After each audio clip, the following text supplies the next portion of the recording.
20 দিন সময় দিলে আমি এটা দাঁড় করে দিতে পারবো আমার ধারণা। 5 দিনের মধ্যে এই সমস্ত লাইট সেট করতে পারবেন যদি আপনার প্ল্যান থাকে যে আমি এখানে বিপিএল খেলাবো। পাইলটের চ্যালেঞ্জ মাত্র 20 দিনে প্রস্তুত করা যায় রাজশাহী স্টেডিয়াম। কোথায় কি অসঙ্গতি সেসব খুঁজে খুঁজে বের করে প্রস্তুত করতে চান সাবেক এই ব্যাটার। হাতে গুনে গুনে দেখালেন অল্প কটা বিষয়ের দিকে নজর দিলেই এই মাঠে এবারই বিপিএল আয়োজন করা যায়। 20 দিন সময় দিলে আমি এটা দাঁড় করে দিতে পারবো আমার ধারণা। বিকজ একটা ছোটো ডিপার্টমেন্ট, একটা ইলেকট্রিশিয়ানের ডিপার্টমেন্ট যে লাইট লাগাবেন আর ছোটো ছোটো সিভিলের যে ওয়ার্ক আছে, বেশি সময়ের ব্যাপার না। আমার মনে হয় যে রাতারাতি কাজ করলে আপনি 20-25 দিনের মধ্যে এটা সম্ভব। বিপিএল এর বাকি অনেক দিন, পাইলট চাইলেন মোটে 20 দিন। ফ্ল্যাট লাইট, ড্রেসিং রুম আর প্রেস বক্স, এই কটা বিষয় যদি ঠিকঠাক হয়ে যায় তাহলে চট্টগ্রাম, সিলেট আর বহুল ব্যবহৃত ঢাকার পর আরও এক ভেন্যু পাওয়া যায়। আমি মনে করি যে ডিপেন্ড আপনি হাউ ইউ ওয়ার্ক, যে আপনি ওই ভেন্যুতে খেলা করতে চান কিনা। বাট আমি মনে করি আপনি তো অলরেডি আজকে মাঠ দেখলেন, মাঠটা কিন্তু বিউটিফুল মাঠ, যে কোনো খেলাই সম্ভব।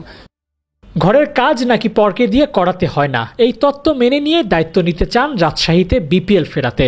নিজের সাধ্যের সবটুকু দিয়ে চেষ্টা করতে চান সাবেক এই উইকেট কিপার ব্যাটার। এখানে 3টা জিনিস লাগে অফ সাইডে।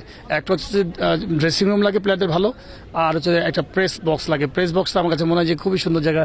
এই যে পশ্চিম পারে যে আপনি গ্যালারিটা দেখছেন, ওই গ্যালারিতে বিশাল বড় একটা হল রুম আছে। এই যে ওয়ালটন যেখানে মাঝখানে আছে, এই হল রুম আছে। ওইখানে হল রুমের মধ্যে আপনি যদি পুরোটা সামনের দিকে ফ্রন্টে পুরো গ্লাস করে দেন, এটা গ্লাস শুধু ওয়ালটা ভেঙে গ্লাস করতে খুব বেশি 10-12 দিন বা এরকম সময়। প্ল্যান হচ্ছে আপনার সাথে খেলাবো কি না, যদি হয় আমি মনে করি যে খুব সুন্দর। বিকজ এখানে আমি সবসময় কেন পজিটিভভাবে একটু বলি যে এই অঞ্চল বলে না, গোটা বাংলাদেশে আমাদের ক্রিকেট প্রমোট করতে হবে। বিসিবিও হয়তো সেই কথাই ভাবছে। এনসিএল এর গেল আসর অনুষ্ঠিত হয়েছিল এক ভেন্যুতে, এবার আর তা নয়, ছড়িয়ে দেওয়া হয়েছে দেশের 3 স্টেডিয়ামে। বিপিএলেও যদি একই চিত্র দেখা যায় তাহলে মন্দ হতো না।